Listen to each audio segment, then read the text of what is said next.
Hi everybody, today in front of me I have this TCL 30 smartphone, and in this video we would like to show how you can download and install the Opera browser on it. So first of all, open up the Play Store. Here at the search bar type in Opera. And once the needed app is found, just tap on the install button that is located in front of the Opera browser app. Wait for the application to get downloaded and installed, it should not take a lot of time.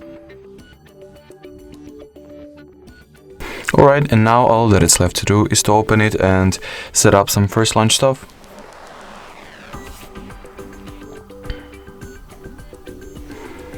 Here we will be provided with an opportunity to choose whether we want some of the features that the Opera browser has to offer to be enabled from the start, or you can always skip them and turn those features on later. I'll enable the ad blocking, enable checker blocking, and skip setting Opera's default browser step. Then click on allow, and we are all set. Alrighty, so that was it for this video. If you found this tutorial helpful, don't forget to leave a like, comment and subscribe.